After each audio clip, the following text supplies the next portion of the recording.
how long COVID has been going on. That means at least 8 weeks since we got banished to our houses. Welcome. Gamechanger Sessions is a live stream intended to really shine some light and share some voices of people who I think have brilliant minds and really warm hearts, and people who are very good at thinking about the future and what this may mean for us. I started doing these Game Changer sessions because I really wanted to help share some of the awesome people I know and really just share their wisdom with everyone because it is really unprecedented, the amount of change and complexity and speed that we're sort of experiencing right now. And so it is a great honor that I have our guest today, David Hornik, with us. Before I tell you all about David, I want to tell you who our next guest is as well, and that our show is going to not be on Monday next week, but Tuesday. It's Ariel Garden, a very good friend of mine, who is the creator of the Interaction Muse headband for meditation. And so looking forward to next Tuesday. But today, I'm delighted to have David Hornik, a dear friend and somebody who I've come to love to know and connect with. For those of you who don't know David, he is a pioneer in the VC world, goes all the way back to the 2000s. He's been an investor in some amazing companies, many that have done very, very well, including Splunk and Fastly and GitLab and Evite and Ebates and Billcom, and the list goes on. But he's also somebody who is like a curator of amazing people. He runs an incredible event called The Lobby, which we'll definitely talk about. He's also the curator for tech for TED conferences and runs TEDxStanford. He is a teacher and educator. He teaches courses on VC and entrepreneurship at Stanford and Harvard. And he's just somebody who does good in the world. He is on the board of an amazing organization called GLAD, which is a LGBTQ rights organization. And he has an amazing family, a very, very cute dog named Teddy, a wonderful wife named Pam, and 4 amazing kids. So David, welcome to our show today. How's it going? Well, now I can't live up to the intro, but otherwise it's a big one. It's great. I'm so happy that we are sort of virtually connecting right now, because you are somebody who, when I think of the word human connection and understanding that and its role and importance, you are somebody who comes to mind. So thank you. And, you know, it's interesting because I was thinking back to how we met, and I don't know if you remember how we met. Do you? Of course I remember. Absolutely. And I don't remember who started talking first. We were at a charity event in San Francisco. That's right. And it was after the event. It was at the sort of bar and party afterwards. And we started chatting, and I was instantly like, oh, Candice is amazing. So, but I, you know, I think it was just one of those instances where we started chatting. It was like, well, who are you? You know, to both of us. It's not like either of us had any idea. And by the end of the conversation, like, oh, you're my friend. So that's good. Well, I'll tell you, for me, the experience was really interesting because it was a very new experience for me. I was at Wattpad, and I was asked by one of our investors to go to that fundraiser. And that particular investor, I won't mention any names, was like, I'm going to introduce you to everyone. Lo and behold, I was on my own. And, you know, we landed up connecting. And how we landed up connecting was really, I think you were actually talking about what a proud father you are of your son and how really supportive of the LGBTQ community. And I remember specifically saying, has your son ever heard of Wattpad? And it was what I call a spontaneous collision, right? It was like unintended, wasn't meant to be. And there was just like a connection that landed up building a really long, wonderful friendship. And so I'm really interested in this in a world where you are on the other side of a computer. What does this virtual world mean for spontaneous collisions? How do you even think about that? Yeah, I mean, I think that is tricky, right? In the end, it's easy to imagine you're at an event and you wander and you bump into someone and say, "Oh, hi, who are you?" And you have this back and forth, and you determine over some relatively short amount of time, "Oh, I like you," or "I don't like you." And sometimes it goes the other way, and great, and then you move on or you don't. And I've had lots of years of meeting people, and you and I met in that context, and we've now been friends for years. I've had lots of people I've met in that kind of context where I gave a talk, and then really smart young student named Kanye Makubela walks up to me, and we start chatting, and he's just brilliant and lovely. And next thing you know, we have breakfast, and then we have lunch, and we become good friends. And so that sort of thing happens in the wild. And so, what is the answer otherwise, right? Part of the answer is that for a long time, I answer emails from people who otherwise I think people often don't, where people reach out and say, Tristan Walker, who's another really accomplished, thoughtful young entrepreneur. When I met him, he was at Stanford Business School, and he just shot me an email and said, "Hey, have you ever, I'd love to talk to you." And my response was, "Great, come over." And he came over and spent an hour with me. And at the end of that hour, I was like, wow, well, that, what a smart, thoughtful guy. And then, he and I have been friends since that time. And so I have a lot of that. And by teaching, it's been really helpful, right? Because I meet lots of folks. And, sure. I teach this class called Startup Garage, which is basically a lean startup class. I had this smart young student who wanted to work on a project talking about the early days of LinkedIn, right? What was the deal and who were the competition, et cetera. And so I said, "Great, I'll advise you on that project." And he's just very engaging. And so he shot an email to me, a few days ago and said, "Hey, here's where I am. These are the things I'm thinking about. And here are a bunch of companies I'm curious about." Well, it turned out that I knew most of those CEOs because this was what we've all lived for the last 15 years. So I sent out an email, and he's going to connect with 6 or 7 founder CEOs of the LinkedIn's and whatever's of this world, meetups, etc. He'll get that opportunity, right? And that'll be great for him. So I don't know I don't think there's a systematic way. I just think like being a human who's open to connections may help in this time. I love that you say that, because what you're basically saying is it's not the physicality, it's the mindset of being open to connections and sort of trying, like if we didn't talk to each other, nothing would have happened, right? You can't experience connection if you're not open to it.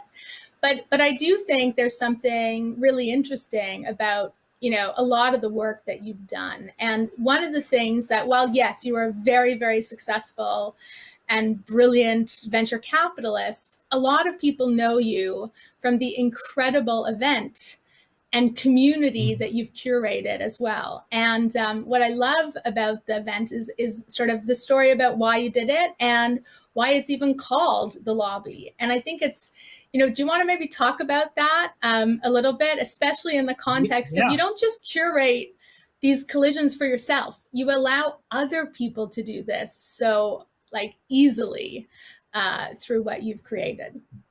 Yeah, and I do think it'll be interesting how one continues to do that with technology and et cetera. But yeah, so the Lobby conference, which I started now, I started thinking about it 15 years ago, and this will be in October, hopefully the 13th year of the conference. We'll see. I had been going to all these tech conferences, and I was trying to do what you and I did, which was meet new people and talk with the people I knew. And it's funny, right? You go to these tech conferences. I remember having this conversation at one point where I was sitting talking to these 4 people at the conference, and someone said, David, don't you live here and you live here, whatever. We were all within sort of 2 miles of each other living.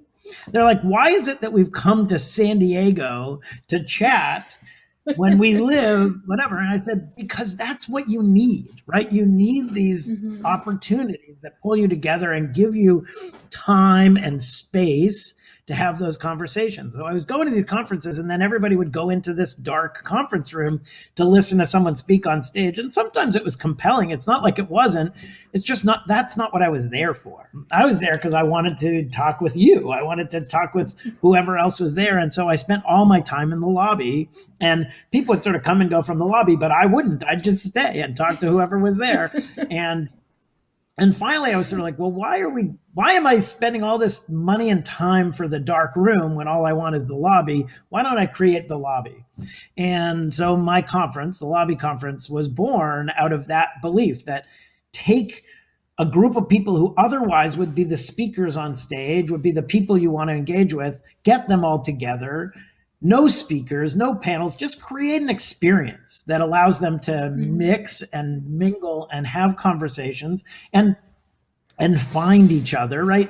I mean, I do a lot to try and make this group of people the most generous, engaging, lovely group of people. That doesn't mean I always get it right. And it also doesn't mean that the same people are compelling to everyone, right? And so as much as the lobby is about finding these incredible people you want to spend time with, some of it is about sorting out the people you don't. And so you need to be able to filter. You need to create experiences where people come together. And to your point about collisions, they collide and talk and whatever. And then from that, they filter these larger group of people. Oh, these are my people. I really want to spend time with them. And then give them the opportunity to spend more time with those people. And by the time this event is over, 3 days later, you leave with a very real deep connection to a subset of the people who've attended that event. And by the time you come back again the next time, there are a bunch of those people like, oh, great, I get to see you again and spend more of that time. And then I get to expand that circle, right? And it's funny, when I got back to Silicon Valley now 20 some odd years ago, I remember thinking like, oh, this networking stuff, because people talked about, oh, you got to go network. Welcome back, got a network. And I don't know, whatever, in my early 30s, I guess, maybe my late 20s even. Oh, great. And so I had gone to Stanford. So I was like, oh, I'll just reconnect with all my Stanford people. So I reconnected with all these Stanford people who'd done amazing stuff. And I was like, oh, man, networking's easy, except that when you finish, then you're like, oh, okay, I guess I'm done. Because by that theory, it was like reconnect with people you'd previously gotten to know. It's like, no, that can't be it. And so I changed my theory. My theory was like, oh, wait, I need to reconnect with the people who I knew, figure out who among them I love, and have them introduce me to the people they love. And that will go on forever, right? Because that's an iterative process. And that's been my life ever since. Is like, how do I stay engaged and in touch with amazing people and have them connect me to the people that they think are amazing. And then of those people, build relationships and so on and so on and so on. That's it. It's just like that, just that easy. Yeah, do that. But let's do that. But it really resonates for somebody like me, because a lot of the people that you've introduced me to, I've, two people who have been on Gamechanger Sessions, Adam Grant and Julie Hanna, two incredible people I wouldn't have met had I not met you. And so this idea of networks really matters. And this idea of human connection really matters. And I think there's a deeper level of understanding that you have, which is human connection first, business later, as opposed to business first, human connection later. How do you, what is your feeling about how that is going to manifest in the Zoom fatigued world right now? Are you optimistic? Yeah, I am actually. I think it's fine. In fact, in some regards, I mean, to a certain degree, you can curate your Zoom world to project a particular point of view or whatever, and so that I have a love-hate relationship with Zoom backgrounds. I think that actually, by and large, I don't like them because one of the things that's nice about Zoom is that you get some context, right? I mean, if I meet you in a cafe, I only have the context, right? Exactly. I only have the context of the thing that we know coming in, and then we have a cup of coffee, and maybe I get to know what you order, and then whether you're a slob or like how you eat. But what I like about Zoom is that you kind of get to see into people's worlds, right? So if you look behind me, there's this art behind me by a really amazing artist named Joel Daniel Phillips. Those pieces he lived in the Tenderloin in San Francisco, and he drew these the community who lived on the streets of the Tenderloin, and and I think that's interesting. If you peek down in the corner, you see some guitars. And so I can't tell you how many conversations I've had since we've been on Zoom where people are like, oh, what do you play and whatever. And then they've taken me on a virtual tour of their, back corner of the room with here's where my keyboards are, or always, whatever. That's awesome, right? And so I think the problem is that people think Zoom is like this technology, and therefore, it's about efficiency, and we do these things. And I just don't prioritize efficiency. I don't think I think that ultimately it's fine, that things My get last done, speaker would agree with you. Yeah. That's good. No, yeah, absolutely. Right. Sorry, if you think about, you should always jump in because I'll just go on forever. but I think these are, No, I was going to say, I fully agree with you in that what you're saying is we just need to sort of rethink how we build human connection in the Zoom fatigued world, and doing exactly what you're doing, which is engaging with the human just translates over, and more people need to do that, And you're right. The first thing I said to you as we hopped on Zoom before we went live is, oh my God, more art that I see in your house, because I happen to watch your wife's art tours on Facebook. But it does give you context, and it does give you conversation. And, my last speaker that we had was Roger Martin, who is a huge proponent of not being so efficient. And it's for this exact reason. It's just another manifestation. Human connection is not efficient, but it's deep, and it's long, and it's resilient, and it's sustainable. And I think that's really, really powerful. So, one of the things I want to ask you is, because so much has happened in your little radius of the Valley, right? Like, we all know that the network effects of the Valley are not just in the technologies, but in the people and in the networks. Do you think in a post-COVID world this changes? Do you think that there's more space because you don't have to hop on a plane maybe for a board meeting, or you may be able to curate groups of people that live in Berlin and South America and Toronto? Is that something you're excited by, or?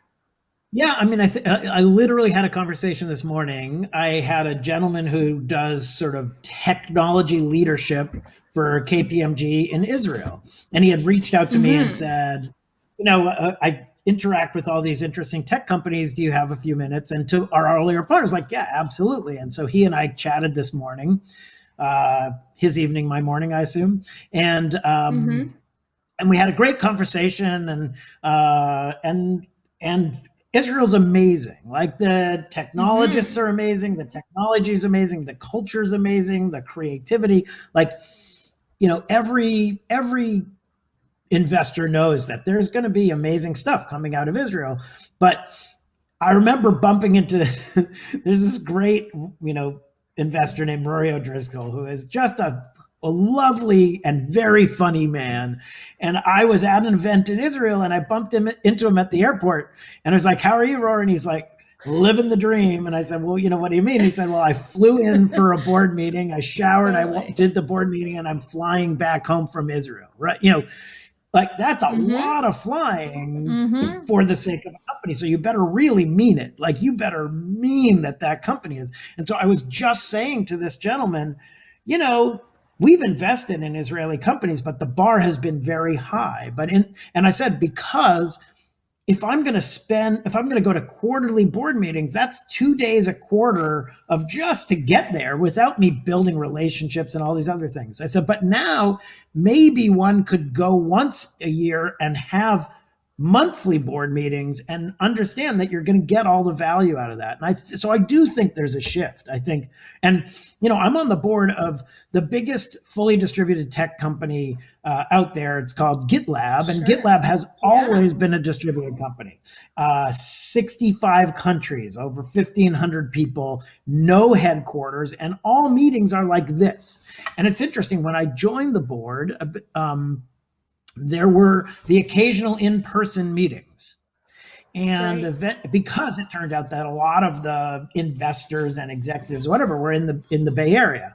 But what the CEO of GitLab, this very smart founder named Sid Sijbrandij, said was, this is limiting for my executives who live in Croatia or in South Africa or in Brazil or wherever, to participate. We can never have a non-virtual meeting again. Right? Wow. Which is totally right. Anyone who's been on a quote hybrid meeting where there's some people in the room and there's some people, whatever, knows they're terrible. And once Sid did that and said they're always on Zoom or whatever, it became perfectly clear. And I spread that gospel. Like, if someone can't be in the room, no one should be in the room. Right? Being in the room's lovely.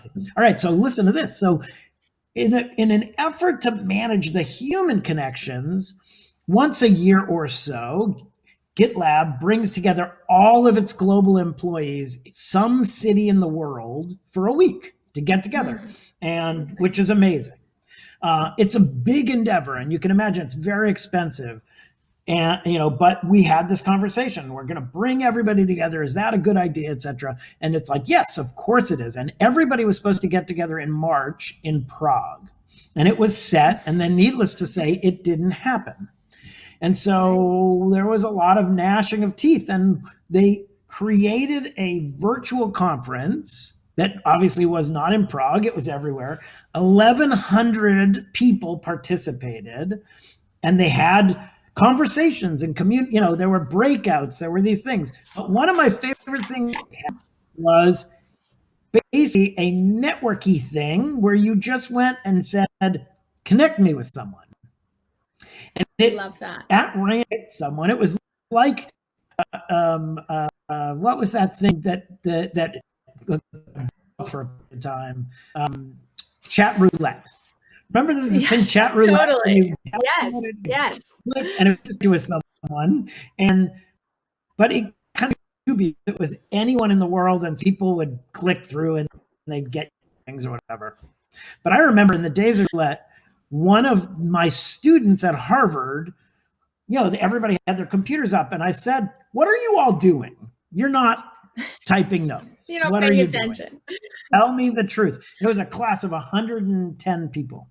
And one of the students laughed, and he said, well, I do occasionally chat roulette and tell them I'm in a class in Harvard Law School and do that, whatever. And I said, all right, well, that's ridiculous.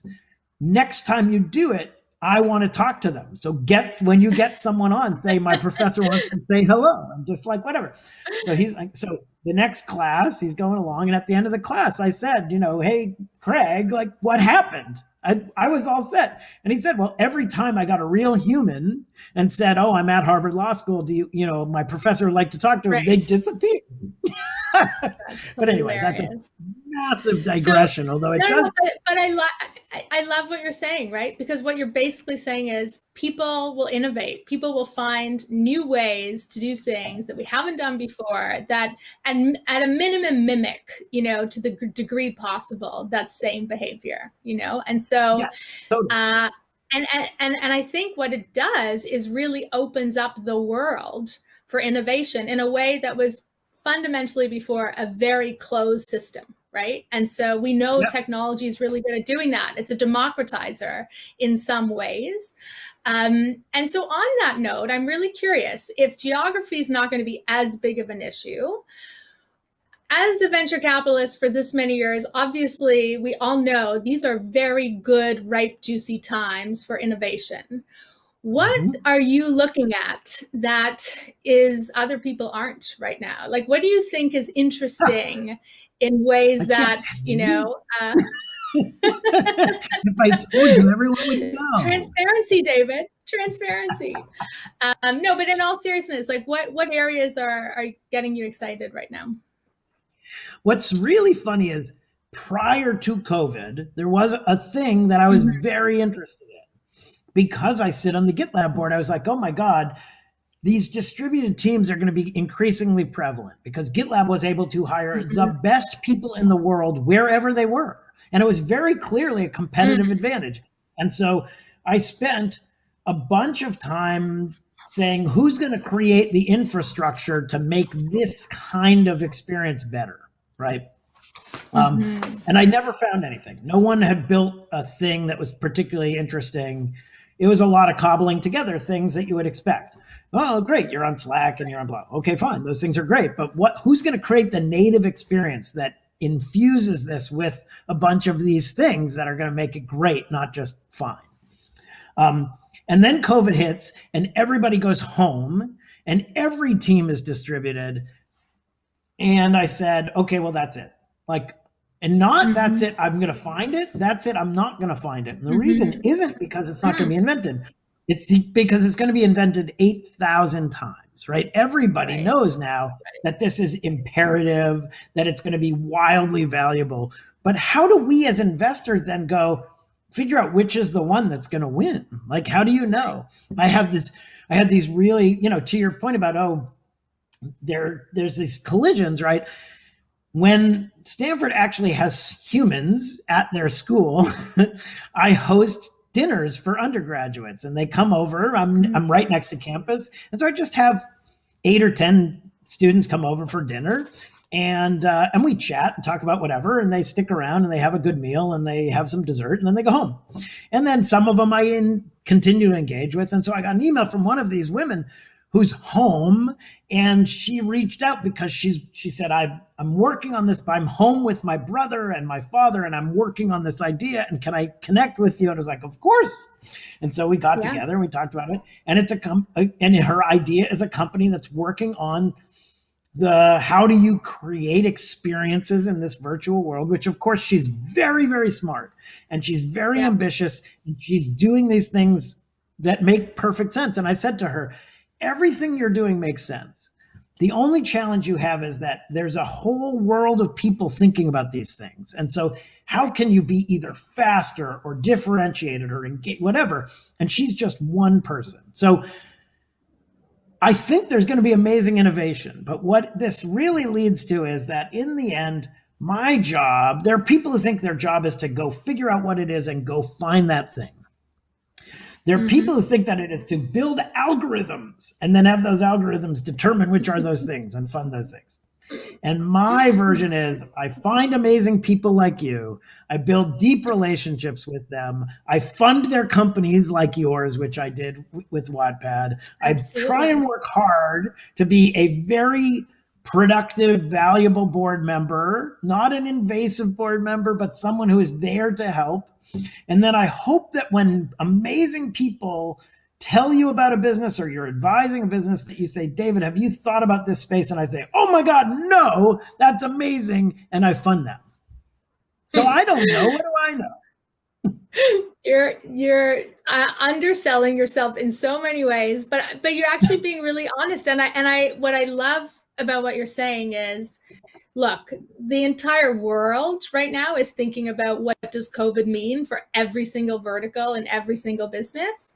And ultimately, it's going to be the people who you invest in spaces that you think, these people actually have a fighting chance of succeeding. And that's TBD in many ways, right? And I think that's really honest, right? And, it's interesting. You've been in VC for a long time, and there's a lot of companies at varying degrees of, stages and in different spaces. And so one of the things I'd actually love to do is just let's talk through it a little bit. The companies that are in sort of the early stage and sort of what advice you have for like the Yumis and Revels. Yumi's a really interesting food company, delivering baby food, or, I know Lisa used to work with you, is doing Revel. What advice do you have for founders at that early stage? And then the ones who are much later stage, any words of wisdom? I mean, to a certain extent, it's the same as it's always been. I always say, like, there have been economic downturns before. I've been now a venture investor through the 2000, 2008, now 2020. Each of these has had, put dramatic pressure on entrepreneurs, but each in different ways. But I always sort of say, like, look, when you're a brand new startup, the problem you have isn't the scale of the market or whatever. It's just making anything work, because it's so, like, starting something is so hard and it's so unlikely, and everything's against you or whatever. Now, of course, there are structural things that make a Yumi, which is a subscription baby food company, a really good thing to have right now, right? Totally. This organic baby food is shipped to your house and you feed your baby. And then more shows up the next week. Very easy. It turns out good time for that business, right? Revel is this business where they're trying to get together communities of folks who are, older and are looking to make connections, and they were going to do it physically. And that's obviously not a great time to do it. But it is no less important. I can tell you, I have parents who are living in the Boston area, and they're in their apartment and they are living this life, and thankfully they have each other and we Zoom with them and all these things, whatever. But the vast majority of their day is sitting, watching Rachel Maddow or doing, puzzles or whatever they're doing. They're watching and they're like, we're doing all sorts of interesting things. You're underselling. They're, of course, very intellectually stimulated and smart people who are doing thoughtful things. I don't mean to suggest otherwise, but there are lots of people who are at home. And now Revel has this opportunity to say, like, how do I create this platform that connects you at home, right? So for early stage companies, it's always about, gosh, what are we building? What's the need? Is there a real need? How can we address that real need? And how can we do it? And the biggest challenge that startups have is running out of money, right? Is that you can do all sorts of things, but if you run out of money, that tends to be fatal. So the biggest thing that early stage startups have to do is to solve a real need and figure out how to make the money last as long as possible while they're demonstrating value. Right? That's a very different thing from later stage companies.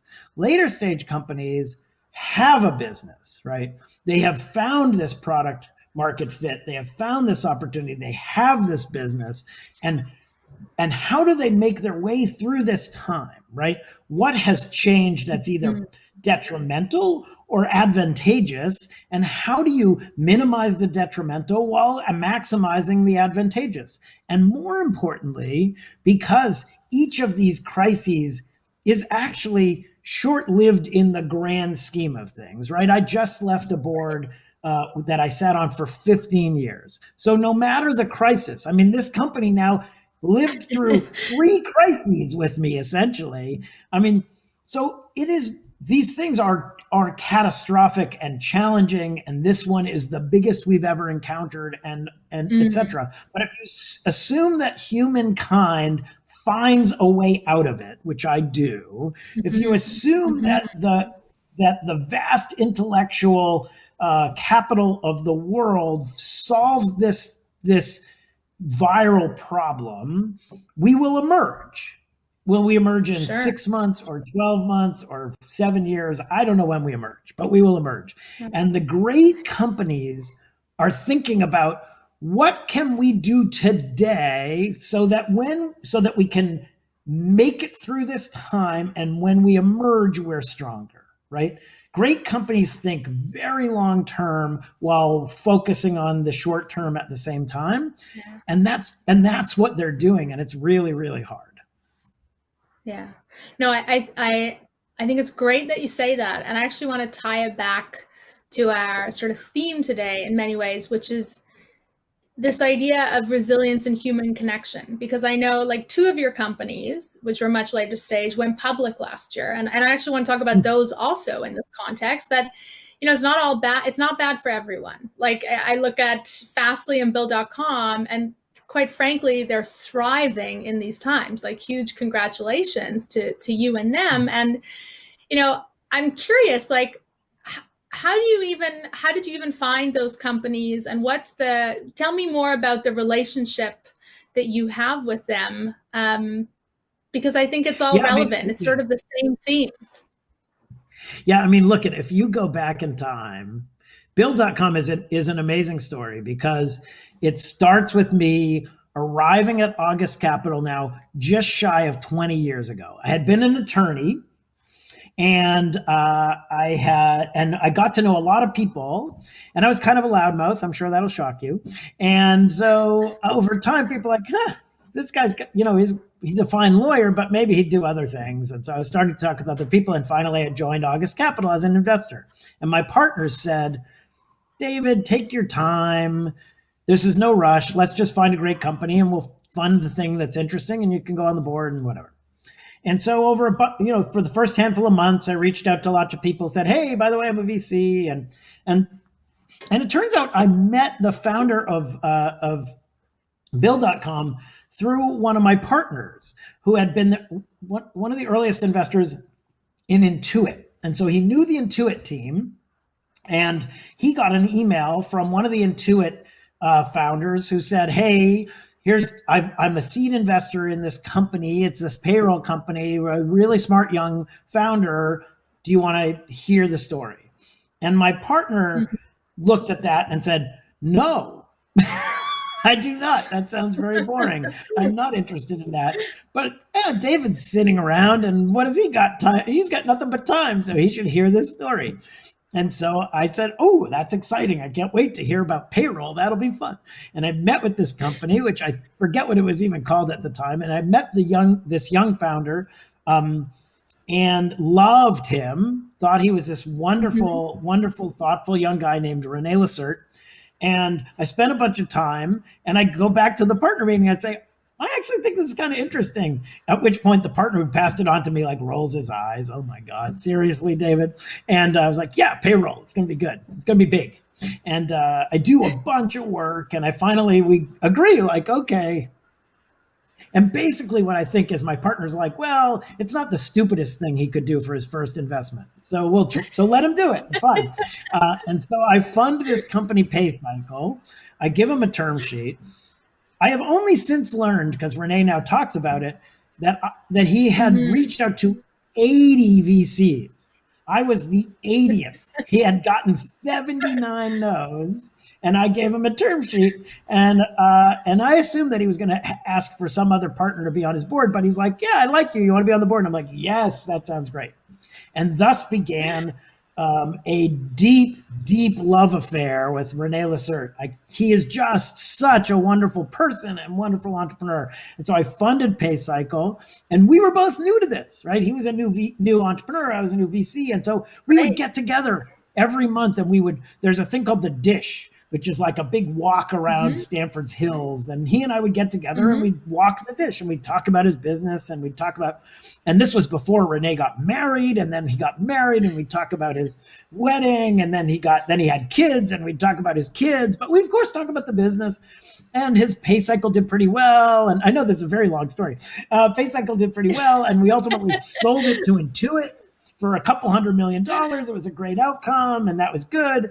And then, but René was not someone who was going to be done. So he started thinking about another thing, and he, comes back to me and, oh, I did payroll, but what's not fixed is accounts payable and accounts receivable. And I was like, I'm in.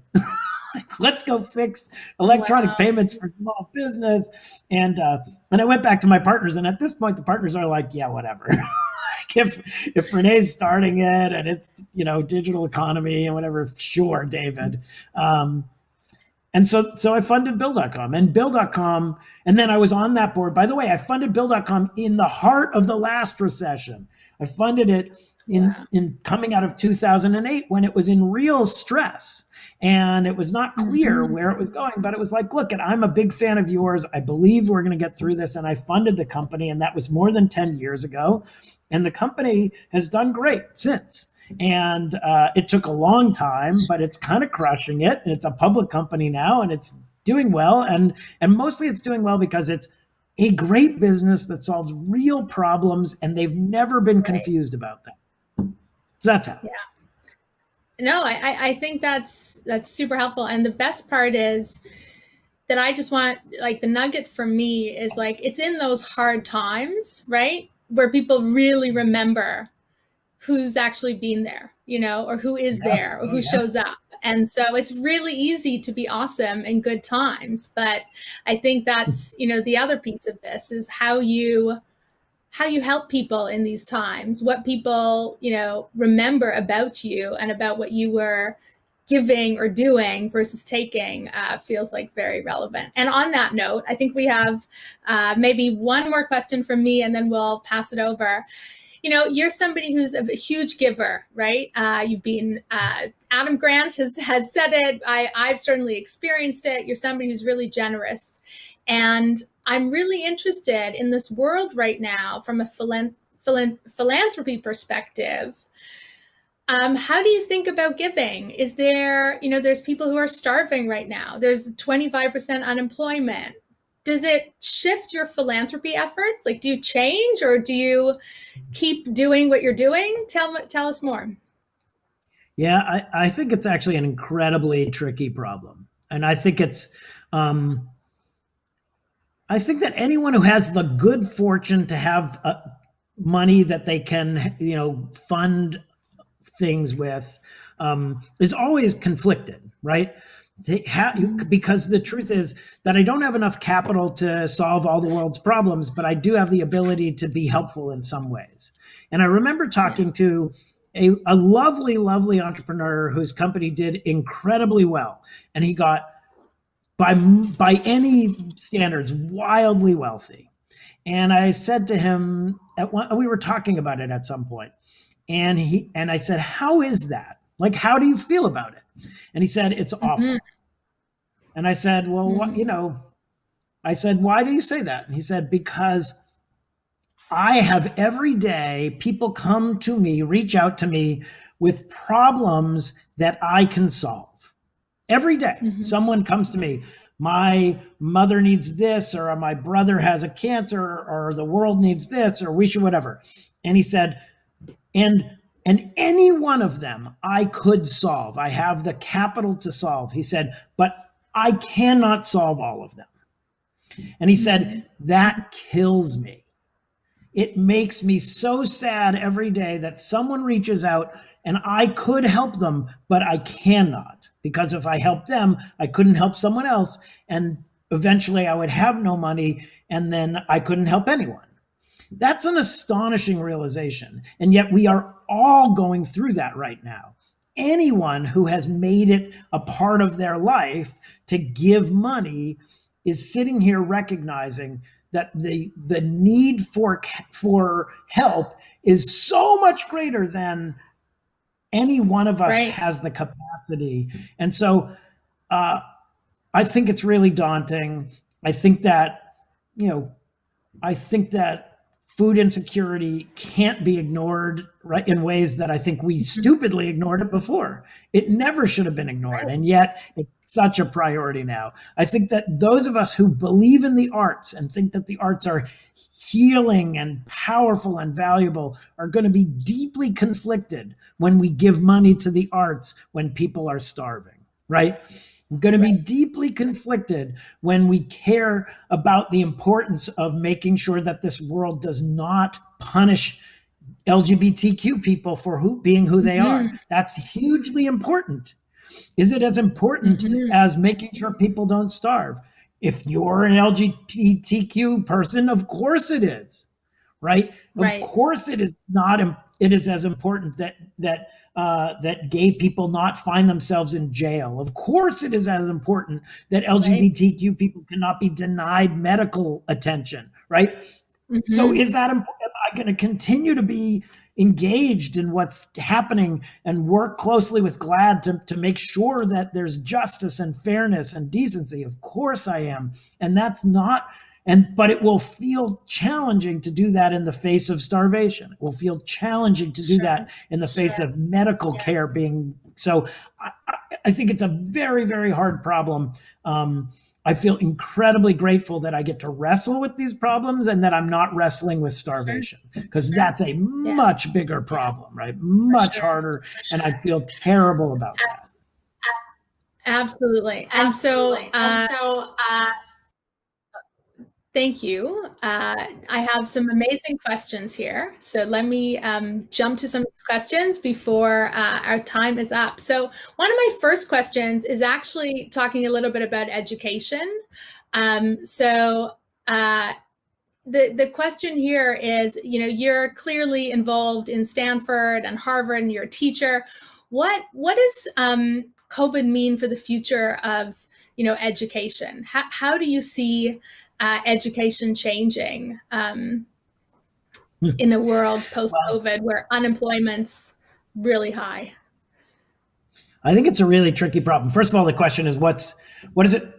Is education a great equalizer in a time when there's mass unemployment and there's starvation and all of those things? Yes, I think it has to be, right? It has to continue to be. Now, of course, it has evolved, and what priorities we need have evolved and all of those things, right? And we're seeing this. It turns out that if your job is a job that involves information, you can do it from home. You're doing it from home. And if your job was not that, it is a dramatically harder thing to execute. Now, that doesn't mean we can have a world that only has information providers, right? How would we eat? How would we get medical attention? How would we care for the elderly, et cetera? So, but education is going to continue to be important, right? I have a friend whose son is in trade school. He is, and he's learning the trades, and that's incredibly important, I can tell you, because I stupidly tried to fix my sink and blew out my sink and had to bring in someone who was an expert to fix it. And I was incredibly grateful that he was an expert and that he could do so. And here's my friend whose son is training to be able to, make sure that the world functions efficiently. And he can't do it right now because you can't have a lab. Right? I mean, what does that look like? Are you fixing your parents' air conditioning? Are you fixing whatever? So that's a tricky problem.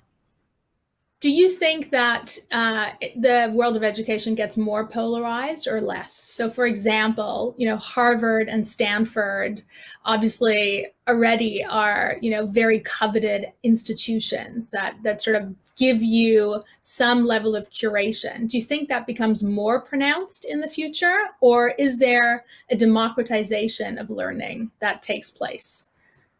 I think it's such a tricky thing, right?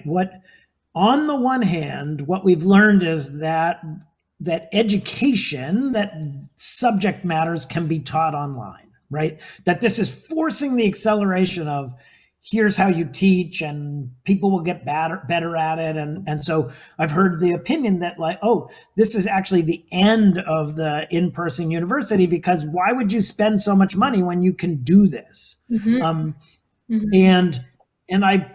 I partially understand that point of view, and I do think that people will get better at imparting knowledge. And so to the degree that this is about learning how to code, then perhaps it accelerates the end of that in-person experience.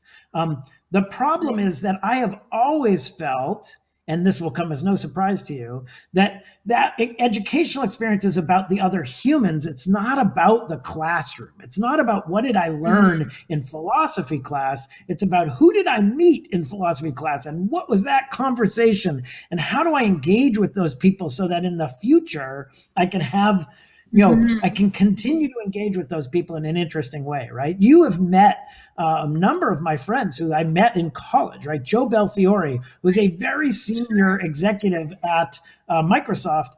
He and I played in pit orchestras at Stanford together, right? It wasn't that we were in class together. It was that we were sitting, playing bass and drums together, and in between takes we'd chat and whatever, and built this deep friendship. And so how do you do that? And this goes back to your earlier question. How do we do that in a virtual world? And if we can figure that out, then maybe we have a great democratizing of education. And if we can't, I think we continue to have this polarization where we create communities of people who get disproportionate value from being in that community.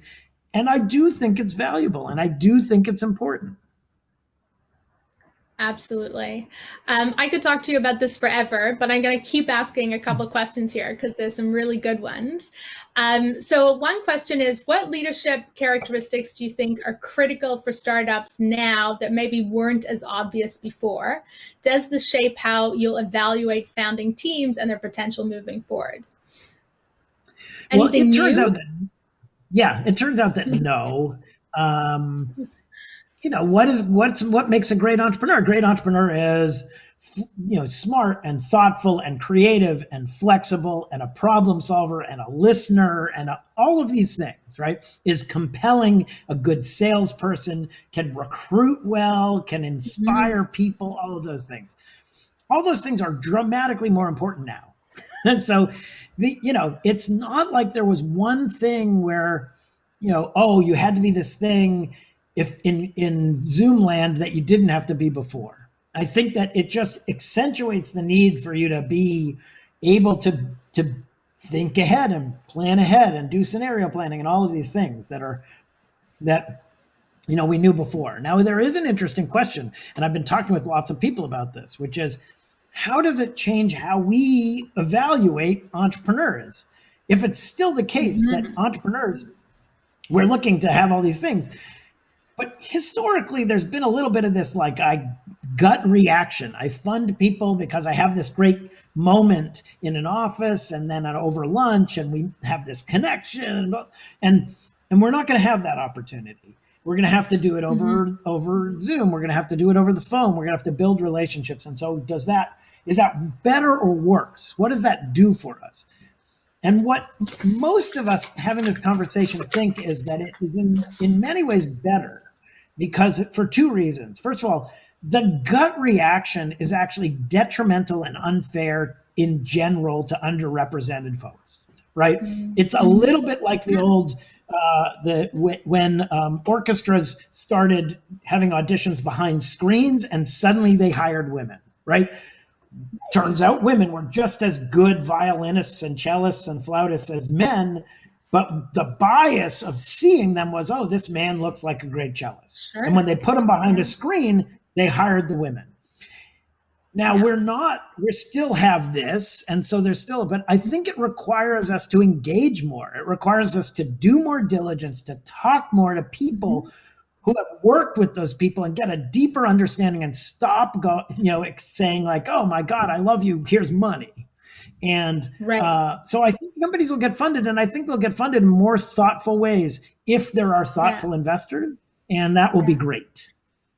Yeah, absolutely. And I think it's just in line with one other question here that I'll just, very quickly, but a big question here is, how open are these networks? And to your point, they actually aren't that open, but maybe in a virtual world, they become a little bit more open in the context of you can't actually physically be together or, have that. So during this conversation, I've made a decision, which is I am a venture capital partner to the Rock Center at Harvard Business School. And we have, and I'd fly there when I could fly, and I'd meet with students for a half hour at a time. And I'd hear what they're working on. They'd ask questions, it'd be great. I'd do that for half a day, and then I'd meet with other people, blah, blah, blah, and I'd fly back. And then we recently had to do it online because, of course, I wasn't flying anywhere. And it was great. I could have these conversations, and for a half hour, I'd have the same kind of conversation, say, thank you very much. But again, it was this highly curated crew of Harvard Business School students.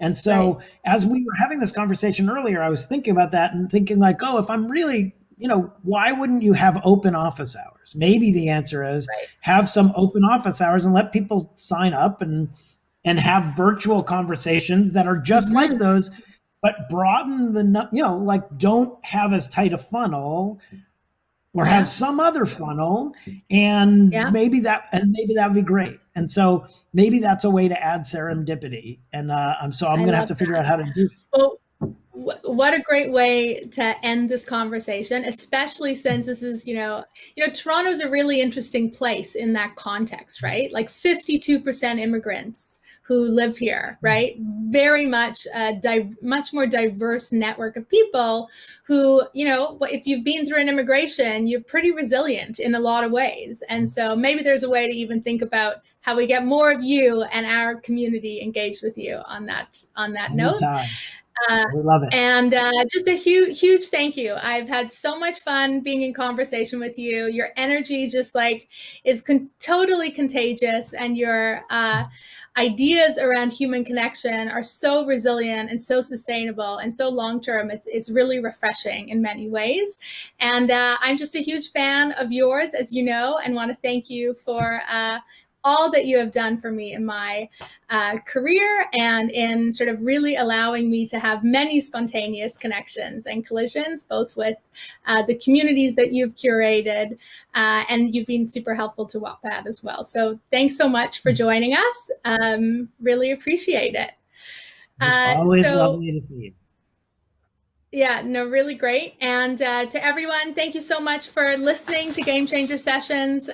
We really hope you're enjoying these. Would love your feedback. Our next session is on Tuesday, because it's a long weekend, with a really amazing woman, dear friend, brilliant neuro scientist and entrepreneur, Ariel Garden, the founder of Muse Headband. And just a huge thank you to all the people who've helped put these together. Either Live is our production partner, Corey Marr, who's producing these, Marone Tadas, and we have some great partners too.